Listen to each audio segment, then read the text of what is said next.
Hello everyone, स्वागत है आप सब लोग का पीसीएस बाई तरुण में। जैसे कि आप सभी को पता है कि यूपी आरओ को ध्यान में रखते हुए हम टेस्ट सीरीज को लगा रहे हैं और आज की जो हमारी टेस्ट सीरीज है मेक आईएएस की लगने वाली है।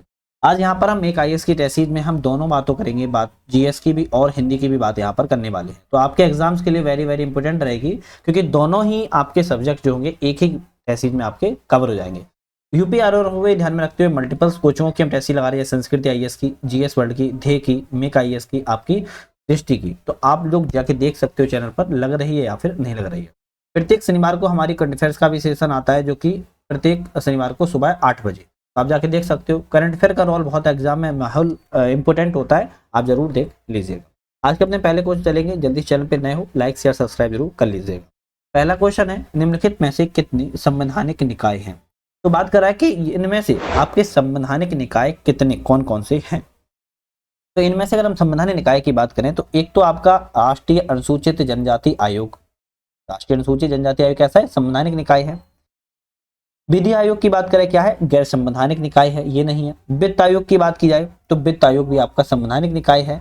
राष्ट्रीय मानवाधिकार आयोग भी आपका गैर संवैधानिक निकाय है। तो आपका ऑप्शन यहाँ पर 1 और 3 दो आपके संवैधानिक है, जबकि आपके 2 गैर संवैधानिक है। तो हमारा ऑप्शन रहेगा बी वाला, 2 हमारे संवैधानिक है, 2 हमारे गैर संवैधानिक। नेक्स्ट क्वेश्चन की तरफ बढ़ते हैं। नेक्स्ट क्वेश्चन है, राष्ट्रीय अनुसूचित जाति आयोग के संदर्भ पर निम्नलिखित कथनों पर विचार करें। तो राष्ट्रीय अनुसूचित जाति आयोग के संदर्भ में विचार करना है, कौन सा ऑप्शन सही है। तो राष्ट्रीय अनुसूचित जाति आयोग संवैधानिक निकाय है जो भारत में अनुसूचित जातियों के हितों की रक्षा के लिए कार्य करती है। कहेंगे बिल्कुल ठीक है। इसके अध्यक्ष और सदस्यों की सेवा शर्तें जो है वो कार्यकाल संसद के द्वारा निर्धारित किया जाता है। अब संसद के द्वारा निर्धारित किया जाएगा क्या? सबसे पहले तो ये समझो कि राष्ट्रीय अनुसूचित जाति आयोग का जो आर्टिकल है वो कौन सा है, तो हम कहेंगे 338 है। कौन सा है? 338 है। अब बात आती है कि इसके अध्यक्ष और सदस्यों का जो कार्यकाल सेवा शर्तें हैं वो संसद नहीं बल्कि प्रेसिडेंट जो है वो निर्धारित करते हैं, राष्ट्रपति द्वारा निर्धारित किया जाता है। तो ऑप्शन केवल आपका एक सही रहेगा, हमारा सी ऑप्शन यहाँ पर सही हो जाएगा। नेक्स्ट क्वेश्चन की बात करेंगे, राष्ट्रीय अनुसूचित जनजाति आयोग के संदर्भ पर विचार करें, कौन सा ऑप्शन सही है। तो राष्ट्रीय अनुसूचित जनजाति आयोग के बारे में तो यहाँ पर ऑप्शन कौन सा है? तो यह एक 3 सदस्यीय निकाय है। तो सबसे पहले तो ये गलत हो गया, 3 सदस्यीय नहीं है। इसमें एक तो अध्यक्ष होते हैं आपके, इसमें आपके एक उपाध्यक्ष होते हैं और 3 इसमें सदस्य होते हैं। तो इसमें 5 सदस्यीय निकाय है पहले तो। दूसरा है, भारतीय संविधान का अनुच्छेद 338 में इसका प्रावधान है। तो आपको ये भी गलत लिखा है, 338 में इसका प्रावधान नहीं है, आपको ध्यान रखना है। 338 में इसका प्रावधान नहीं, बल्कि कौन सी प्रावधान है? आर्टिकल 338 में ए के तहत इसका प्रावधान है। 338 ए क्लोज ए के तहत इसका प्रावधान है। तो हमारा ना तो पहला सही है ना ही आपका हमारा ऑप्शन सही है, दोनों लेकिन मैंने आपको करेक्ट बता दिए। नेक्स्ट क्वेश्चन आता है कि भारत के नियंत्रक एवं महालेखा परीक्षक के संदर्भ में विचार करें, कौन सा ऑप्शन सही है। तो भारत के नियंत्रक और महालेखा परीक्षक के बारे में ऑप्शन कौन सा सही है? भारतीय लेखा परीक्षा और लेखा विभाग का प्रमुख और सार्वजनिक क्षेत्र का प्रमुख संरक्षक होता है। तो हम कहेंगे बिल्कुल ठीक है। दूसरा ऑप्शन है, ये इसकी नियुक्ति जो है भारतीय संसद के द्वारा की जाती है। भाई इसकी नियुक्ति भारतीय संसद क्यों करेगा? इसकी नियुक्ति संसद नहीं करेगा बल्कि राष्ट्रपति के हस्ताक्षर के साथ की जाती है। तो दूसरा गलत है, केवल एक ऑप्शन आपका यहाँ पर डी वाला बिल्कुल करेक्ट है। नेक्स्ट क्वेश्चन आता है कि अभिकथन और कारण है, इनमें से कौन सा कथन आपका कारण आपका सही है। भारत का नियंत्रक एवं महालेखा परीक्षक राष्ट्रपति के प्रसाद पर्यंत अपना पद धारण करता है। भाई राष्ट्रपति के प्रसाद पर्यंत धारण नहीं करता है, राष्ट्रपति के द्वारा नियुक्ति तो की जाएगी लेकिन इसको सर्वोच्च न्यायालय के न्यायाधीश के द्वारा हटाया जाता है। सर्वोच्च न्यायालय के न्यायाधीश के द्वारा हटाया जाता है, तो राष्ट्रपति के प्रसाद पर्यंत कार्य नहीं करता है। दूसरा है, कारण बताया जा रहा है कि उसे राष्ट्रपति द्वारा उसी आधार पर और उसी तरह से हटाया जा सकता है जिस प्रकार सर्वोच्च न्यायालय के न्यायाधीश को हटाया जाता है। हम बिल्कुल कहेंगे हाँ कारण सही है। तो ए असत्य है किंतु आर आपका ऑप्शन सही है, हमारा बी वाला ऑप्शन यहाँ पर करेक्ट हो जाएगा, ध्यान रखिए। नेक्स्ट क्वेश्चन आता है कि भारत के नियंत्रक एवं महालेखा परीक्षकों को उनके कार्यक्रम में व्यवस्थित कीजिए। तो यहाँ पर नियंत्रक और महालेखा परीक्षक को कार्यक्रम में व्यवस्थित करना है। तो सबसे पहले कौन से थे? वी नरहरि राव थे। इनका टाइम पीरियड की बात करें तो 1950 से लेकर 1954 तक था। एस रंगनाथन की बात करें कब था, तो एस रंगनाथन का 1966 से लेकर 1972 तक था। विनोद राय की बात करें कब था, तो 2008 से लेकर 2013 तक था। और राजीव महर्षि की बात करें तो 2017 से लेकर 2020 तक। तो ऑप्शन आपका कौन सा रहेगा? पहला, दूसरा, तीसरा, चौथा सही सिक्वेंस से मिले हैं, हमारा ए ऑप्शन यहाँ पर करेक्ट हो जाएगा। नेक्स्ट क्वेश्चन की बात करेंगे, अभिकथन और कारण है। अभिकथन कहता है भारतीय संविधान के अनुच्छेद 76 के अंतर्गत भारत के महान्यायवादी पद की व्यवस्था की गई है? आर्टिकल 79 में। बिल्कुल बात ठीक है, की गई है। कारण बताया जा रहा है कि वह राष्ट्रपति के प्रसाद पर्यंत अपना पद धारण पर बना रहता है। तो भाई बना रहता है ये तो ठीक है, लेकिन आप अगर वो हटाता है तो हटाता नहीं है, तो कारण भी सही है लेकिन व्याख्या इसमें नहीं कर रहा है, तो हमारा ए ऑप्शन सही इसमें रहेगा, ध्यान रखिएगा। इसको उसी तरीके से हटाया जाता है जिस तरीके से सर्वोच्च न्यायालय के न्यायाधीश को हटाया जाता है। भारत के महान्यायवादी के बारे में बताइए कौन सा ऑप्शन सत्य है? तो भारत के महान्यायवादी के बारे में सत्य ऑप्शन कौन सा है? वह भारत का सरकार का सर्वोच्च विधि अधिकारी होता है। क्या कह रहा है? हाईएस्ट लॉ ऑफिसर होता है, बिल्कुल ठीक लिखा है। उसे भारत के राज्य क्षेत्र के सभी न्यायालयों में सुनवाई का अधिकार है। बिल्कुल बात ठीक है, सुनवाई का अधिकार है। वो किसी भी भारत के किसी भी राज्य क्षेत्र में जाकर सुनवाई कर सकता है। संसद का मनोनीत सदस्य नहीं, संसद का मनोनीत सदस्य यह नहीं होता है। तो आपका ऑप्शन क्या हो जाएगा? तो यहाँ पर केवल और केवल आपका 1 और 2 सही हो जाएगा। सी वाले पे हम टिक यहाँ पर लगाएंगे। तीसरा वाला ऑप्शन जो है वो गलत है, क्योंकि नियुक्ति होती है और नियुक्ति जो है वो राष्ट्रपति करता है। नेक्स्ट क्वेश्चन की बात करेंगे, भारत के निम्नलिखित महान्यायवादियों को उनके कार्यक्रम में व्यवस्थित कीजिए। तो यहाँ पर भी व्यवस्थित करने की बात कर रहा है। तो बात करें यहाँ पर सबसे पहले एम.सी. सीतलवाड़ थे, और एम.सी. सीतलवाड़ का अगर समय पीरियड की बात करें तो 1950 से लेकर 1963 तक था। फिर उसके बाद बात करें कौन थी, तो सोली सोराबजी थे। सोली सोराबजी के टाइम पीरियड की बात करें तो 1989 से लेकर 1990 तक था। उसके बाद आपके कौन थे, मुकुल रोहतगी थे। कौन थे? मुकुल रोहतगी। इनका टाइम पीरियड 2014 से लेकर 2017 तक था, और अंतिम में आपके आर वेंकट रमण थे। इनका कार्यकाल 2022 तक रहा है, अब तक 2022 तक है। तो हम कहेंगे इनमें से आपका ऑप्शन रहेगा बी वाला, 3, 1, 4, 2 ऑप्शन आपके यहाँ पर करेक्ट हो जाएगा। नेक्स्ट क्वेश्चन है, राज्य की महाधिवक्ता के बारे में बताइए कौन सा ऑप्शन यहाँ पर सही है? राज्य की महाधिवक्ता एडवोकेट जनरल के बारे में कहा जा रहा है कि सही ऑप्शन बताओ कौन सा है। देखते हैं। इसकी नियुक्ति संबंधित राज्य के मुख्य न्यायाधीश द्वारा की जाती है। संबंधित मुख्य न्यायाधीश के द्वारा क्यों जाएगी भाई? राज्यपाल के द्वारा की जाती है, गवर्नर के द्वारा की जाती है। तो पहला ऑप्शन गलत। दूसरा है, भारतीय संविधान में इसका कार्यकाल 5 वर्ष निर्धारित किया गया है। तो सबसे पहले तो ये समझो इसका कार्यकाल 5 वर्ष नहीं होता है, ये राष्ट्रपति के प्रसाद पर्यंत अपना पद धारण करता है। तो भाई दूसरा वाला भी गलत है। तो यहाँ पर ऑप्शन ना तो पहला ही सही है, ना ही आपका दूसरा ऑप्शन यहाँ पर सही है, ध्यान रखिएगा। नेक्स्ट क्वेश्चन की बात करेंगे, लेकिन उससे पहले गुड न्यूज है और गुड न्यूज सुन लेते हैं। स्किप मत करो, वीडियो इंपॉर्टेंट है। आपके लिए एक नया ऐप आ चुका है, हमारा नट लर्निंग ऐप। और इस ऐप को आप लोग डाउनलोड कैसे करोगे? तो लिंक पर क्लिक करके डाउनलोड कर सकते हो, या फिर डिस्क्रिप्शन में लिंक से भी क्लिक करके डाउनलोड कर सकते हो, या सर्च कर सकते हो प्ले स्टोर पर नट लर्निंग ऐप। यहाँ पर आपको 3 कोर्सेज मिलेंगे, क्विक रिवीजन पीडीएफ नोट्स, जिसमें आपको यूपी पीसीएस, यूपी आरओ दोनों को ध्यान में रखते हुए टोटल 23 पीडीएफ बनाई गई हैं, जिसमें आपको यूपी स्पेशल की भी 4 पीडीएफ है। तो ये आपके एग्जाम्स के लिए महत्वपूर्ण है। साथ में यहाँ पर टेस्ट सीरीज भी है, हिंदी और इंग्लिश दोनों माध्यमों में, जिसमें आपको क्वेश्चन के साथ साथ एक्सप्लेनेशन तो मिलता ही मिलता है, लेकिन की पॉइंट भी मिलता है। अब ये एग्जाम्स के पॉइंट ऑफ व्यू से बहुत ज्यादा महत्वपूर्ण हो जाते हैं। साथ में हमारा 10 मई से एक सेशन स्टार्ट हो रहा है करंट अफेयर्स का, जिसमें आरओ और यूपी पीसीएस दोनों को ही ध्यान में रखते हुए स्टार्ट हो चुका है। जिस 10 मई से क्लास स्टार्ट हो जाएगी, इसमें 25 से 30 क्लास आपकी वीडियो फॉर्म में होंगी, 4 से 5 क्लास आपकी मैराथन फॉर्म में होंगी, और सभी की आपकी पीडीएफ होंगी। तो आप इसको ज्वाइन कर सकते हो केवल 49 रुपए में। तो अभी जाइएगा, नट लर्निंग ऐप डाउनलोड कर लीजिएगा और इन सभी चीजों को ज्वाइन कर लीजिएगा। जिसमें अगर हम कहें आपके लिए कौन सा सबसे बेस्ट है, तो क्विक रिवीजन पीडीएफ नोट सबसे ज्यादा बेस्ट है, क्योंकि यहाँ पर कंटेंट आपको 4 से 5 किताबों का सोर्स करके बनाया हुआ कंटेंट है। तो आपके एग्जाम में यह बहुत ज्यादा महत्वपूर्ण भूमिका निभाएगा और आपके सपने होंगे यहाँ से साकार। हम यहाँ पर क्वेश्चन की बात करते हैं, लेकिन चैनल पे नए थे, सब्सक्राइब लाइक शेयर जरूर कर लीजिएगा। राज्य की महाधिवक्ता के बारे में कौन सा कथन यहाँ पर सही है? राज्य की महाधिवक्ता के बारे में, अपने सरकारी कर्तव्यों के निष्पादन में उसे राज्य में किसी भी अदालत में सुनवाई का अधिकार है। बिल्कुल बात ठीक है। दूसरा कहता है वह सभी विशेष अधिकारों प्रतिरक्षा को प्राप्त कर सकता है जो राज्य विधानसभा के एक सदस्य के लिए उपलब्ध होते हैं। हम कहेंगे ये भी सही है, तो दोनों ही ऑप्शन सही है। तो सीधी सी बात इतना समझो, जो सीएजी होता है, नियंत्रक महालेखा परीक्षक होता है, और जो एडवोकेट जनरल होता है, इन दोनों की स्थिति सेम ही होती है। बस सीएजी आपका केंद्र और स्टेट, सेंट्रल और स्टेट दोनों जगह बैठ सकता है, आ सकता है, कार्य कर सकता है, जबकि एडवोकेट जनरल आपका जिस स्टेट का होता है उसी स्टेट में कार्य करता है। बाकी सेम स्थिति होती है, आप ये समझ लो बस थोड़ा सा। नेक्स्ट क्वेश्चन की बात करेंगे, निम्नलिखित कथनों पर विचार करें, इनमें से कौन सा ऑप्शन आपका सही है? देखते हैं, विचार कर लेते हैं। भारतीय संविधान का अनुच्छेद 350 भाषाई अल्पसंख्यकों के लिए एक विशेष अधिकारी की नियुक्ति का प्रावधान करता है। कहेंगे बिल्कुल ठीक है। दूसरा है, मूल रूप से भारत के संविधान में भाषाई अल्पसंख्यकों के लिए विशेष अधिकारी के संबंध में कोई प्रावधान नहीं किया गया। तो भाषाई अल्पसंख्यकों के लिए विशेष अधिकारी का संबंध में कोई प्रावधान नहीं किया गया, हम कहेंगे ये भी सही है। तो दोनों ही ऑप्शन सही है, तो हम कहेंगे बी वाला ऑप्शन करेक्ट हो जाएगा। 1 और 2 दोनों ऑप्शन हमारे सही है। नेक्स्ट क्वेश्चन है, नीति आयोग के संदर्भ पर विचार करें, कौन सा ऑप्शन सही है। नीति आयोग के बारे में कह रहा, यह एक सांविधिक निकाय है। कैसा? यह एक सांविधिक निकाय है। यही सांविधिक निकाय है?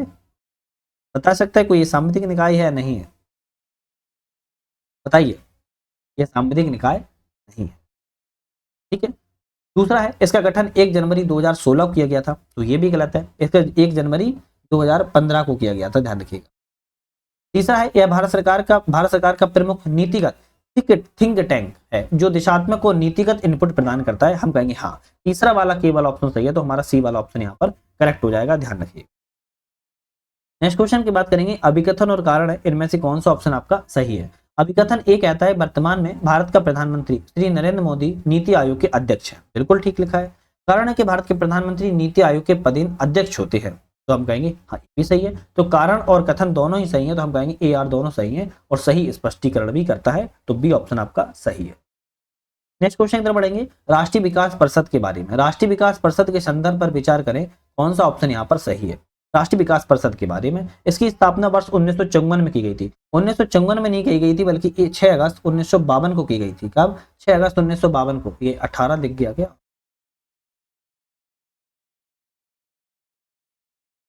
1952 को की, 6 अगस्त 1952 को राष्ट्रीय विकास परिषद की स्थापना की गई थी। यह एक सलाहकारी संस्था है। बिल्कुल ठीक है। भारत के प्रधानमंत्री इसके पदेन अध्यक्ष होते हैं, हम कहेंगे ये भी ठीक है। तो 2 और 3 सही है, बल्कि पहला वाला गलत था, वो कि मैंने आपको बता दिया है। नेक्स्ट क्वेश्चन की बात करेंगे, राष्ट्रीय मानवाधिकार आयोग के संदर्भ पर विचार करें, कौन सा ऑप्शन सही है। राष्ट्रीय मानवाधिकार आयोग के बारे में ऑप्शन पूछ रहा है, कौन सा सही है। यह एक स्वतंत्र वैधानिक संस्था है। कैसी है? एक स्वतंत्र वैधानिक संस्था है। बिल्कुल बात ठीक है। इसकी स्थापना बस 1990 में की गई थी। तो बस भाई, इसकी स्थापना 1990 में नहीं, बल्कि 1993 में की गई थी। तो ऑप्शन हमारा केवल एक सही है, हम कहेंगे डी वाला ऑप्शन सही है, क्योंकि बी वाला ऑप्शन हमारा गलत था। नेक्स्ट क्वेश्चन है, राष्ट्रीय मानवाधिकार आयोग के अध्यक्ष और सदस्यों की नियुक्ति समिति में कौन सदस्य शामिल होते हैं। जो नेशनल ह्यूमन राइट्स कमीशन होता है, इनकी सदस्यों और अध्यक्ष की जो नियुक्ति करता है, एक समिति करती है। उस समिति में कौन कौन व्यक्ति शामिल होते हैं, इसकी बात कर रहा है। प्रधानमंत्री, बिल्कुल। राज्यसभा का उपसभापति, हाँ बिल्कुल। केंद्रीय गृह मंत्री, ये भी सही है। भारत का मुख्य नहीं, इस समिति में भारत के मुख्य न्यायाधीश की कोई भूमिका नहीं होती है। तो 1, 2, 3 इसमें शामिल होंगे, हम बी वाले ऑप्शन पर यहाँ पर टिक लगाएंगे। नेक्स्ट क्वेश्चन बात करेंगे, संयुक्त राष्ट्र महासभा द्वारा किस वर्ष मानवाधिकार की सार्वभौमिक घोषणा अपनाया गया था। तो यूएन के द्वारा भाई मानवाधिकार की सार्वभौमिक घोषणा को कब अपनाया गया था। हम कहेंगे वर्ष 1948 में अपनाया गया। कब? 1948, 10 दिसंबर 1948 को अपनाया गया। केंद्रीय सत्कर्ता आयोग के संदर्भ में विचार करें, कौन सा ऑप्शन सही है। केंद्रीय सत्कर्ता आयोग, कौन कौन से ऑप्शन इसमें सही है। इसकी स्थापना 1964 में की संथानम समिति की सिफारिशों पर सरकार ने की थी, हम कहेंगे बिल्कुल ठीक है। दूसरा है, यह केंद्रीय गृह मंत्रालय के अधीन कार्यरत है, तो यह किसी भी कार्य मंत्रालय के अधीन कार्यरत नहीं होता है, तो दूसरा गलत है। यह अपनी रिपोर्ट भारत के राष्ट्रपति को सौंपता है, हम कहेंगे हाँ सही है। तो केवल 2 ऑप्शन हमारे यहाँ पर सही है, आपका दूसरा वाला ऑप्शन जो है वो गलत था। नेक्स्ट क्वेश्चन की बात करेंगे, निम्नलिखित में से कौन केंद्रीय सत्कर्ता आयोग की समिति जो नियुक्ति समिति होती है उसके सदस्य होते हैं। तो केंद्रीय सत्कर्ता आयोग की जो नियुक्ति समिति है उसके सदस्य कौन कौन से होते हैं। हम कहेंगे प्रधानमंत्री होते हैं, राज्यसभा के उपसभापति इसमें शामिल नहीं होते हैं, केंद्रीय गृह मंत्री शामिल होते हैं, लोकसभा के विपक्ष के नेता शामिल होते हैं। तो 1, 3, 4 सही है, तो 1, 3, 4 इसमें ऑप्शन आपका ए वाला बिल्कुल करेक्ट हो जाएगा, ध्यान रखिए। नेक्स्ट क्वेश्चन की तरफ पढ़ते हैं, केंद्रीय जांच ब्यूरो सीबीआई की बात कर रहा है, सेंट्रल ब्यूरो ऑफ इन्वेस्टिगेशन, निम्नलिखित कथनों में से विचार बताइए कौन सा ऑप्शन सही है। तो केंद्रीय जांच ब्यूरो के बारे में बात कर रहा है, तो यह एक वैधानिक निकाय है। तो यह एक वैधानिक निकाय नहीं है, एक ऐसा निकाय है, अगर कभी पूछा जाए कैसा निकाय है, बता सकता है कोई। एक वैधानिक निकाय नहीं, बल्कि एक दिल्ली विशेष पुलिस स्थापना अधिनियम के तहत इसकी स्थापना की गई थी 1946 के तहत। तो हम कहेंगे यह वैधानिक निकाय नहीं है। यह दिल्ली विशेष पुलिस स्थापना अधिनियम 1946 में अपनी शक्तियां प्राप्त करता है, हम कहेंगे हाँ केवल दूसरा ऑप्शन सही है। यहाँ पर केवल 2 ऑप्शन पे हम टिक लगाएंगे, केवल दूसरा वाला ऑप्शन जो है करेक्ट है। नेक्स्ट क्वेश्चन है, केंद्रीय जांच ब्यूरो के संदर्भ पर विचार करें, कौन सा ऑप्शन सही है। तो सीबीआई के बारे में ही है, लेकिन यहाँ पर पूछ रहा है कि कौन सा ऑप्शन यहाँ पर करेक्ट है। केंद्रीय सत्कर्ता आयोग और लोकपाल को सहायता प्रदान करता है, बिल्कुल। दूसरा है, भारत में नोडल एजेंसी भी ऐसी भी है, भारत में नोडल पुलिस एजेंसी भी है जो इंटरपोल सदस्य देशों के लिए और से जांच समन्वय भी करती है। हम कहेंगे ठीक है। तो इसमें कहा जा रहा है जो केंद्रीय सतर्कता आयोग और लोकपाल होते हैं, केंद्रीय जांच ब्यूरो उसमें सहायता करते हैं। बिल्कुल ठीक कह रहा है। भारत में नोडल पुलिस एजेंसी भी है जो इंटरपोल सदस्य देशों के लिए जांच के समन्वय करती है। हम कहेंगे ये भी सही है। तो 1 और 2 दोनों ऑप्शन हमारे यहाँ पर करेक्ट है। नेक्स्ट आता है निम्नलिखित कथनों पर विचार करें, कौन सा ऑप्शन यहाँ पर सही है। कौन सा ऑप्शन से देखते हैं। सर्वप्रथम लोकपाल संस्था की आधिकारिक शुरुआत कनाडा में हुई थी। कनाडा में हुई थी क्या? नहीं। कहां पर हुई थी? स्वीडन में। स्वीडन में की गई। तो पहला ऑप्शन गलत। दूसरा है भारत में लोकपाल लोकायुक्त अधिनियम 2013 में संघ केंद्र के लिए लोकपाल और राज्यों के लिए लोकायुक्त संस्था की व्यवस्था को किया है। हम कहेंगे हाँ दूसरा सही है। तो केवल ऑप्शन आपका दूसरा वाला यहाँ पर करेक्ट हो जाएगा। नेक्स्ट क्वेश्चन है निम्नलिखित कथनों पर विचार करें, कौन सा ऑप्शन यहाँ पर सही है। विचार कर लेते हैं। भारत का विधि आयोग समय समय पर भारत सरकार द्वारा गठित एक संवैधानिक निकाय है। तो संवैधानिक निकाय है? नहीं, यह एक गैर संवैधानिक निकाय है। क्या है? गैर संवैधानिक निकाय है। दूसरा क्वेश्चन है पहला विधि आयोग वर्ष 1834 में ब्रिटिश राज्यकाल में दौरान वर्ष 1833 के चार्टर अधिनियम के द्वारा स्थापित किया गया था। हम कहेंगे हाँ ये तो सही है। तो विधि आयोग जो है आपका 1833 चार्टर अधिनियम था, 1834 से पहली बार बनाया गया था। केवल आपका दूसरा वाला ऑप्शन यहाँ पर सही है। पहला वाला ऑप्शन जो है गलत था क्योंकि गैर संवैधानिक निकाय है। नेक्स्ट आता है निम्नलिखित कथनों पर विचार करें, कौन सा ऑप्शन यहाँ पर सही है। देखते हैं। भारत में लोकपाल की जांच इकाइयों को एक सिविल न्यायालय के समान शक्तियां दी गई हैं। लोकपाल की जांच इकाइयों को सिविल न्यायालय के सिविल कोड के तहत समान शक्तियां दी गई। क्या सही है? हाँ बिल्कुल सही है। दूसरा है भारत के प्रधानमंत्री को लोकपाल के क्षेत्राधिकार से बाहर रखा गया है। नहीं, ये गलत ऑप्शन है। तो ऑप्शन केवल आपका यहाँ पर सी वाला रहेगा, केवल एक सही है, जबकि दूसरा वाला आपको ऑप्शन यहाँ पर गलत है, ध्यान रखिए। नेक्स्ट क्वेश्चन की बात करते हैं। केंद्रीय सूचना आयोग किसकी बात कर रहा है? सेंट्रल इंफॉर्मेशन कमीशन की बात कर रहा है। केंद्रीय सूचना आयोग के संदर्भ में कौन सा ऑप्शन यहाँ पर सही है ना। तो बात करें, इसे वर्ष 1955 में स्थापित किया गया था। 1955 में स्थापित किया गया था क्या? नहीं, इसे 2005 में स्थापित किया गया था। कब? 2005 में। दूसरा ऑप्शन कहता है यह एक संवैधानिक निकाय है। क्या एक संवैधानिक निकाय है? नहीं, यह एक संवैधानिक निकाय नहीं है, ध्यान रखिएगा। ठीक है, तो ये भी गलत हो जाए। इसमें एक मुख्य सूचना आयुक्त, 5 से अधिक सूचना आयुक्त नहीं हो सकते। 5 से अधिक सूचना आयुक्त नहीं हो सकते। क्या ये ठीक है?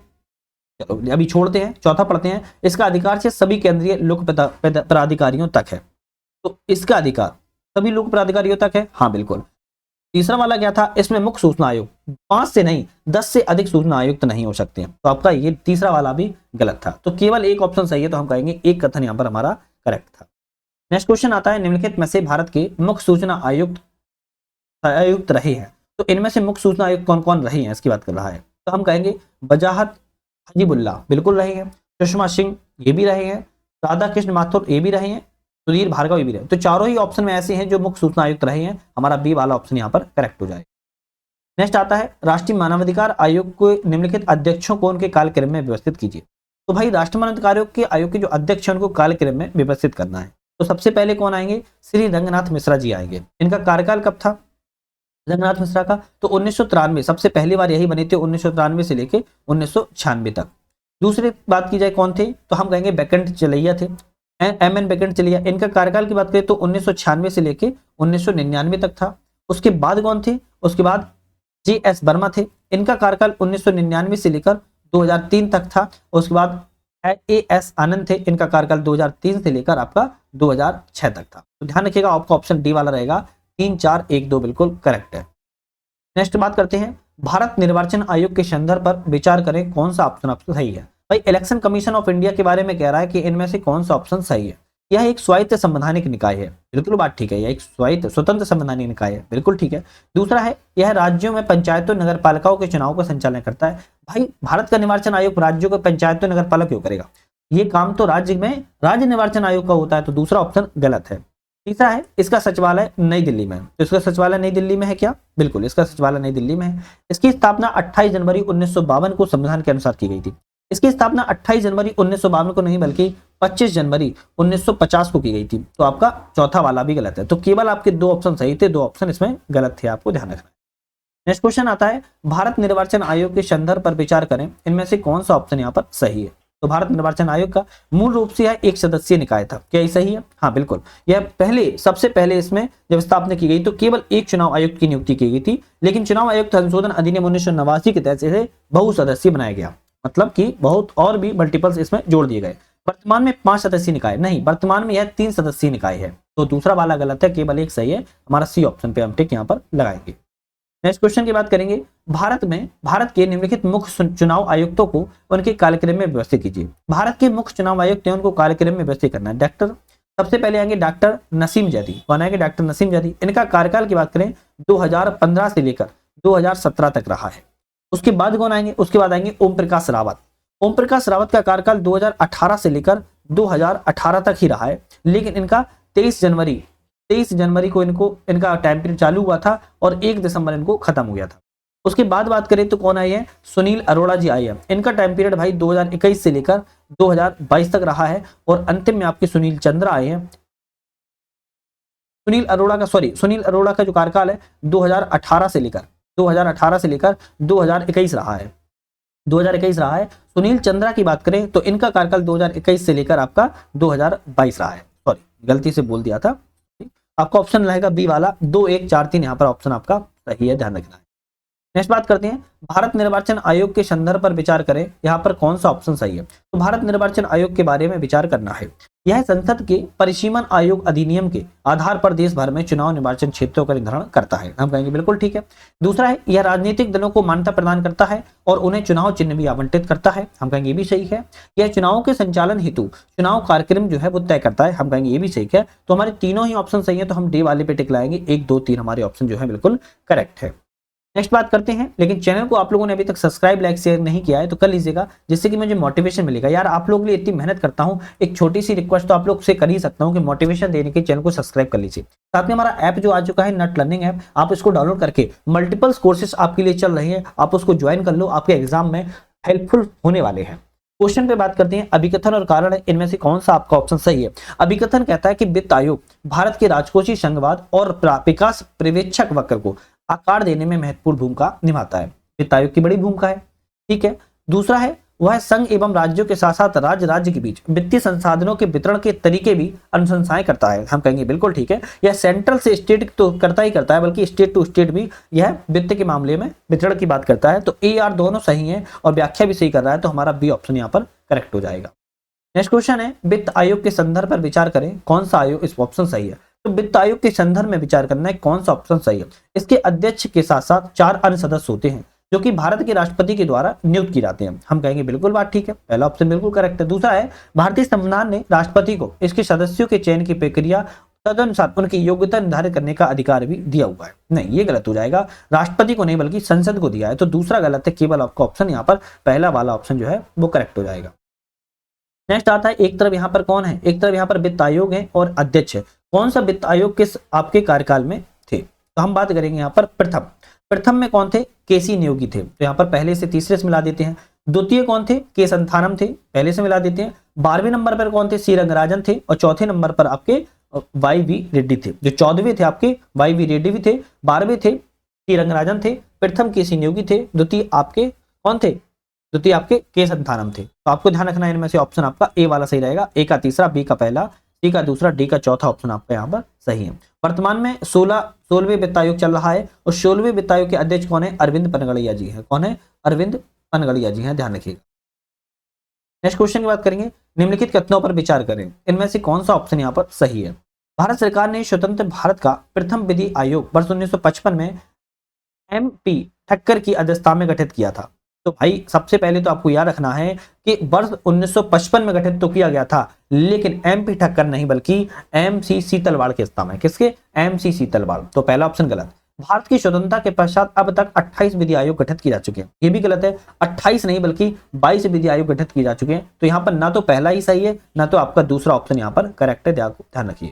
नेक्स्ट क्वेश्चन आता है, वैज्ञानिक और औद्योगिक अनुसंधान परिषद के संदर्भ पर कौन सा ऑप्शन यहाँ पर सही है? तो वैज्ञानिक और औद्योगिक अनुसंधान के परिषद के बारे में कह रहा है, ऑप्शन कौन सा सही है? तो भैया है, भारत का सबसे बड़ा अनुसंधान विकास कार्यक्रम है। बिल्कुल ठीक है, भारत का सबसे बड़ा अनुसंधान विकास कार्यक्रम है। इसकी स्थापना 1953 में की गई, नहीं, इसकी स्थापना 1942 में की गई थी। दूसरा गलत हो गया। केंद्रीय विज्ञान और प्रौद्योगिकी मंत्री इसके पदेन अध्यक्ष होते हैं, तो ये गलत हो गया। इसके PM जो होते हैं, PM इसके पदेन अध्यक्ष होते हैं, तो तीसरा भी गलत है। केवल एक ऑप्शन यहाँ पर आपका सही है, बल्कि बाकी 2 और 3 गलत है, बता दिए हैं। नेक्स्ट आता है, राष्ट्रीय अन्वेषण अभिकरण कौन सा है? नेशनल इन्वेस्टिगेशन एजेंसी के बारे में कह रहा है, इनमें से कौन सा ऑप्शन सही है? देख लेते हैं। आपकी इन्वेस्टिगेशन के बारे में तो गठन इसका जो है राष्ट्रीय जांच एजेंसी अधिनियम और 2008 के तहत किया गया। हम कहेंगे बिल्कुल ठीक है। इसका मुख्यालय की बात करें तो नई दिल्ली में। हम कहेंगे दूसरा वाला भी ठीक है। तो एक और दो दोनों ऑप्शन हमारे यहाँ पर करेक्ट है, ध्यान रखना है। नेक्स्ट आता है भारतीय खाद्य निगम के संदर्भ पर विचार करें, कौन सा ऑप्शन सही है। भारतीय खाद्य निगम एफसीआई के बारे में बात कर रहा है, फूड कॉर्पोरेशन ऑफ इंडिया के बारे में बात कर रहा है, कौन सा ऑप्शन सही है। ग्रामीण विकास मंत्रालय के अंतर्गत सार्वजनिक क्षेत्र का यह उपक्रम है। तो ग्रामीण विकास मंत्रालय के अंतर्गत है क्या? नहीं भैया, ये उपभोक्ता मामले एवं खाद्य सार्वजनिक वितरण मंत्रालय के अंतर्गत है। तो पहला ऑप्शन तो गलत हो गया। दूसरा है यह सांविधिक निकाय है, सांविधिक निकाय है और इसकी स्थापना जो है 1965 में की गई थी। हम कहेंगे बिल्कुल ठीक है। इसका मुख्य कार्य खाद्यान्न और अन्य खाद्य पदार्थों की खरीद, भंडारण, परिवहन, वितरण, बिक्री करना है। हम कहेंगे तीसरा भी ठीक है। तो दूसरा और तीसरा आपके दोनों सही हैं। तो आपको ध्यान रखना है हमारे दो ऑप्शन बी वाले पे टिक लाएंगे, एक और दो दोनों ऑप्शन हमारे यहाँ पर बिल्कुल करेक्ट है। चैनल पर आप लोग अभी तक नए हो, चैनल को सब्सक्राइब लाइक शेयर नहीं किया तो कर लीजिएगा, क्योंकि आपके एग्जाम्स के लिए चैनल आपके महत्वपूर्ण भूमिका निभाएगा। Very very important. Next question की बात करेंगे, बात करते हैं 40 नंबर क्वेश्चन की। भारतीय प्रतिस्पर्धा आयोग के संदर्भ पर विचार करें, कौन सा ऑप्शन सही है। भारतीय प्रतिस्पर्धा आयोग के बारे में, इसकी कंपटीशन कमीशन ऑफ इंडिया की बात कर रहा है। यह एक सांविधिक निकाय है, बिल्कुल ठीक है, जो प्रतिस्पर्धा अधिनियम 2002 के उद्देश्य को लागू करने के लिए उत्तरदायी है। हम कहेंगे पहला ऑप्शन ठीक है। दूसरा कहता है इसमें एक अध्यक्ष 6 सदस्य होते हैं जिन्हें केंद्र सरकार के द्वारा नियुक्त जो है वो किए जाते हैं। हम कहेंगे ये भी ठीक है। तो दोनों ही ऑप्शन हमारे यहाँ पर करेक्ट है, ध्यान रखिएगा। तो यहाँ पर हमने अभी तक 40 क्वेश्चन किए। 40 क्वेश्चन किसके थे? हमारे 40 क्वेश्चन जीएस के थे, जो कि महत्वपूर्ण थे। अब हम यहाँ पर क्वेश्चनों की बात करें हिंदी के, और हिंदी के क्वेश्चन आपको पता होगा 60 में से अगर आपके हिंदी में 55 क्वेश्चन या 50 क्वेश्चन सही नहीं हो रहा है तो आप वैसे ही बाहर हो जाओगे। तो याद रखना है, वेरी इंपोर्टेंट। निम्नलिखित में से कौन सा शब्द गहरा का विलोम है? भाई विलोम शब्द की बात करेंगे, गहरा का विलोम शब्द यहाँ पर कौन सा है? तो गहरा का विलोम शब्द की बात करें कौन कौन से होंगे, तो हम कहेंगे एक तो आपका छिछला होगा गहरा का, उथला होगा गहरा का, और सतही होगा गहरा का। तो तीनों ही सही है, तो हम कहेंगे सी वाला सही रहेगा। 1 2 3 आपके छिछला, उथला और सतही तो आपका गहरा का विलोम शब्द है। नेक्स्ट आता है निम्नलिखित में से कौन विलोम शब्द यहाँ पर सम्मिलित नहीं है? कौन सा सही नहीं है देख लेते हैं। दोष का अवगुण नहीं, दोष और अवगुण तो एक ही शब्द होते हैं। दोष और अवगुण का क्या होगा? गुण हो जाएगा। क्या हो जाएगा? गुण हो जाएगा। तो ए ऑप्शन आपका गलत है। गलत का सही बिल्कुल सही है। प्रेम का घृणा ये भी ठीक है, घात का प्रतिघात ये भी ठीक है। उससे हम प्रेम करते हैं, वो हमसे घृणा करती है, ऐसे याद कर लेना। हम उसको घात करते हैं, वो हमें प्रतिघात करती है, ऐसे गलत कर लेना। हम तो सही कहते हैं, वो हमसे गलत कहती है, ऐसे याद कर लेना। याद कर लो, कैसे भी कर लो, ध्यान रखो एग्जाम पास होना चाहिए, बस इतनी सी बात याद रखो। निम्नलिखित में से कितने विलोम शब्द यहाँ पर सम्मिलित हैं? यहाँ पर कुछ विलोम शब्द दिए गए हैं, कितने सम्मिलित हैं उसकी बात कर रहा है। जैसे घाटा का क्या होगा? फायदा, बिल्कुल ठीक लिखा है। चर का क्या होगा? अचर, ये भी ठीक लिखा है। संकरी का क्या होगा? तंग, नहीं, संकरी और तंग एक ही शब्द होते हैं, इनका होगा चौड़ी। क्या होगा? चौड़ी। संकरी और तंग क्या होगा? एक ही शब्द होती है, इनका होगा चौड़ी। गरीब का होगा अमीर। तो यहाँ पर आपके 3 यहाँ पर सही हैं, 1 2 और चौथा। तो यहाँ पर कहेंगे हम 3 विकल्प जो है बिल्कुल करेक्ट थे, ध्यान रखिए। नेक्स्ट क्वेश्चन की बात करेंगे, निम्नलिखित में से कौन सा विलोम शब्द यहाँ पर सम्मिलित नहीं है? एक विलोम शब्द यहाँ पर सम्मिलित नहीं है, कौन सा सम्मिलित नहीं है उसकी बात करते हैं। जैसे गर्म का ठंडा होता है, बिल्कुल ठीक है। गंदा मलिन, अरे गंदा और मलिन तो एक ही शब्द होता है, इन दोनों का क्या होगा? सही साफ हो जाएगा। तो बी ऑप्शन गलत है। घर का बाहर हो जाएगा, छूत का अछूत हो जाएगा, बिल्कुल करेक्ट है। निम्नलिखित में से कौन सा शब्द जो है वो सरल का विलोम है? अब भाई सरल का विलोम कौन कौन से होते हैं इसकी बात कर रहा है। तो सरल का विलोम एक तो जटिल हो जाएगा, दूसरा आपका कुटिल हो जाएगा। सरल का विलोम क्या हो जाएगा? एक तो जटिल हो जाएगा, एक दूसरा कुटिल हो जाएगा। तो 1 और 2 आपके ऑप्शन सही है, लेकिन यहाँ सरस लिखा है, सरस का क्या होगा? सरस का नीरस हो जाएगा विलोम, आपको ध्यान रखना है।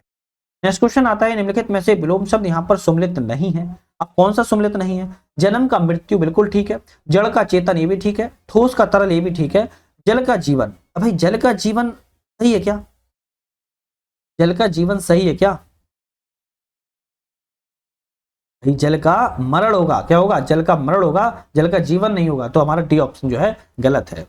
नेक्स्ट क्वेश्चन आता है, निम्नलिखित में से कौन सा विलोम शब्द यहाँ पर सम्मिलित नहीं है? तो कौन सा सम्मिलित नहीं है देख लेते हैं। जल का थल हो जाएगा, बिल्कुल ठीक है। सघन का अघन हो जाएगा, भी ठीक है। घन का तरल हो जाएगा, भी ठीक है। यहाँ पर लिखा है उपयुक्त में से सभी सम्मिलित हैं, तो हम कहेंगे भाई यही ऑप्शन हमारा ठीक बैठेगा। क्यों? जल का थल होता है, जल का थल होता है, सघन का अघन होता है, घन का तरल होता है। तो डी ऑप्शन बचता है, उसी पे हमें टिक लगाना पड़ेगा।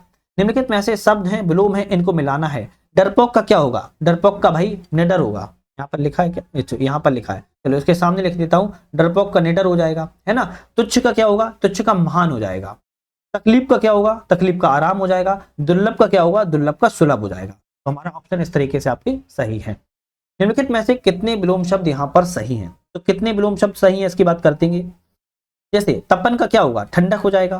दाता का याचक हो जाएगा। दुराचारी का क्या होगा, भाई दुराचारी और कदाचारी तो एक ही शब्द होते हैं, दुराचारी और कदाचारी दोनों का सदाचारी हो जाएगा, क्या हो जाएगा, सदाचारी हो जाएगा। और बात करें देव का क्या होगा, देव और सुर, देव और सुर तो एक ही शब्द होते हैं, इन दोनों का दानव हो जाएगा। ऑप्शन में था कितने सही है, तो हमारे 2 सही है, केवल 2 ऑप्शन गलत थे जो कि मैंने बता दिए। नेक्स्ट आता है निम्नलिखित में से कौन सा परदेसी का विलोम है। परदेसी का विलोम कौन सा होगा, परदेसी का भैया देसी विलोम होगा, क्या होगा, परदेसी का देसी विलोम होगा, ध्यान रखना है। और अगर हम बात करें विदेशी, तो विदेशी का विलोम भी देसी होगा। अगर हम बात करें नागरिक का, तो नागरिक का ग्रामीण हो जाता है, क्या हो जाता है, नागरिक का ग्रामीण हो जाएगा, ध्यान रखिएगा। तो केवल आपका ऑप्शन यहाँ पर पहला वाला सही। निर्धन का विलोम क्या है, इसकी बात कर रहा है निर्धन, निर्धन का विलोम क्या होगा। निर्धन का विलोम की बात करें तो निर्धन का विलोम क्या हो जाएगा, हम कहेंगे निर्धन का विलोम धनी हो जाएगा, क्या हो जाएगा, निर्धन का विलोम धनी हो जाएगा, ध्यान रखिए। गरीब का क्या होगा, गरीब का भी धनी हो जाएगा, ये भी ध्यान रखना है। धनी का क्या होगा, धनी का हम कहेंगे गरीब हो जाएगा, ये भी ध्यान रखना है। यहाँ पर गरीब का हो जाएगा। तो धर्म का क्या होगा, धर्म का अधर्म हो जाएगा, क्या हो जाएगा, अधर्म हो जाएगा, और अधर्म का धर्म। निम्नलिखित में से विलोम शब्द यहाँ पर सुमलित है, कौन से सुमलित है उसकी बात करते हैं। धूप का छांव, बिल्कुल ठीक है। धीर का, भाई धीर का ललित कैसे हो जाएगा, धीर का अधीर होगा, क्या होगा, अधीर हो जाएगा। न्याय का अन्याय, ये ठीक है। व्यक्तिगत का निजी, तो हम कहेंगे व्यक्तिगत और निजी सब तो एक ही होते हैं, इन दोनों का सार्वजनिक हो जाएगा, क्या हो जाएगा, सार्वजनिक हो जाएगा। तो ऑप्शन हमारे कितने सही रहेंगे, एक सही रहेगा, पहला और तीसरा वाला ऑप्शन सही है, जबकि दूसरा और चौथा गलत था जो कि बता दिया है। नेक्स्ट बात करते हैं, निम्नलिखित में से कौन सा विलोम शब्द यहाँ पर सुमलित नहीं है। सुमलित नहीं है, कौन सा सुमलित नहीं है। नियमित का निश्चय नहीं, नियमित का अनियमित होगा, क्या होगा, नियमित का अनियमित हो जाएगा। निरक्षर का क्या होगा, साक्षर, बिल्कुल ठीक लिखा है। नूतन का पुरातन, ये भी ठीक लिखा है। निंदा का स्तुति, ये भी ठीक लिखा है। तो हम कहेंगे जो ए वाला ऑप्शन है पहला वाला, वो आपका गलत था। निम्नलिखित में से कौन सा विलोम शब्द यहाँ पर सुमलित नहीं है।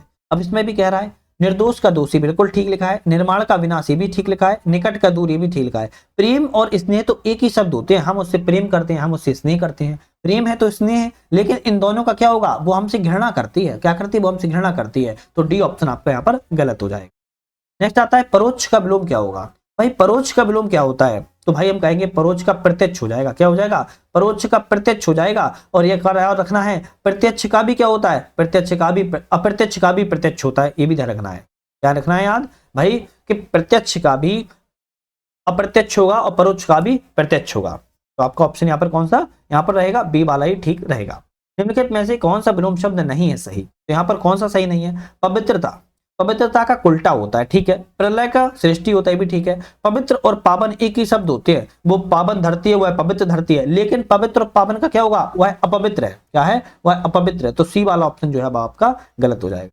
नेक्स्ट क्वेश्चन की बात करते हैं, निम्नलिखित में से कौन सा शब्द अर्वाचीन का विलोम है। अर्वाचीन का विलोम शब्द कौन सा है, तो हम कहेंगे प्राचीन होता है, क्या होता है, प्राचीन अर्वाचीन का विलोम होता है, ध्यान रखना है। निम्नलिखित में से कौन सा विलोम शब्द यहाँ पर सुमलित नहीं है, कौन सा सुमलित सही नहीं है इसकी बात करेंगे। हम बात करें पक्षपाती का निष्पक्ष, बिल्कुल ठीक है। अप्रसन्न का विषादित, अप्रसन्न और विषादित तो एक ही शब्द होते हैं और इनका क्या हो जाएगा, इनका प्रसन्न शब्द सही हो जाएगा, तो बी ऑप्शन गलत है। पोषण का कुपोषण भी सही है। अंतिम पड़ाव पर आ चुके हैं, निम्नलिखित में से कितने विलोम शब्द यहाँ पर सुमलित नहीं है, तो सुमलित नहीं है कौन कौन से नहीं है। परिचित का अपरिचित, बिल्कुल ठीक लिखा है। निकास का निर्गम, भाई निकास और निर्गम तो एक ही चीज होते हैं, इनका हो जाएगा प्रवेश सही, क्या हो जाएगा, प्रवेश हो जाएगा सही। पदोन्नति का पदावसन, ये भी ठीक लिखा है। अनुकूल का प्रतिकूल, हम कहेंगे ये भी ठीक है। तो ऑप्शन यहाँ पर कितने सही है, हमारे 3 सही है, केवल एक ऑप्शन गलत था, दूसरा वाला बता दिया। निम्नलिखित में से एक विलोम शब्द यहाँ पर सुमलित नहीं है, कौन सा सुमलित नहीं है। प्रारंभ का अंत, बिल्कुल ठीक लिखा है। बंधन का भाई बंधन का मुक्ति होगा, क्या होगा, बंधन का मुक्ति होगा, ना कि मूर्ता होगा, तो बी वाला ऑप्शन गलत है। जबकि बासी का ताजा हो जाएगा, बाढ़ का सूखा हो जाएगा। तो हमने यहाँ पर 60 क्वेश्चन किए। 60 क्वेश्चन कैसे किए भाई, 60 क्वेश्चन हमने किए कैसे, तो 60 क्वेश्चन हमने ऐसे किए, जीएस के किए हमने कितने 40 क्वेश्चन, हिंदी के किए हमने 20 क्वेश्चन। बेसिकली टोटल हमने 60 क्वेश्चन किए हैं, लेकिन ध्यान रखना है हमने हिंदी में जो 20 क्वेश्चन किए ना, इंटू 4 कर लेना, लगभग 100 क्वेश्चन हमने कवर कर लिए, 80 क्वेश्चन तो पक्का कवर कर लिए। तो आपके लिए test series very very important है। चैनल पे नए थे, सब्सक्राइब लाइक शेयर करके बेल आइकन प्रेस कर लेना है, जिससे कि नई वीडियो आए तो उसका नोटिफिकेशन मिल जाए और आपको एग्जाम में महत्वपूर्ण भूमिका निभा सके। तो आज आपके लिए बहुत वेरी इंपॉर्टेंट थी। इसी तरह वीडियो आती रहती है, चैनल पर जरूर विजिट कर लेना है। वीडियो पर बने रहने के लिए आप सभी को धन्यवाद।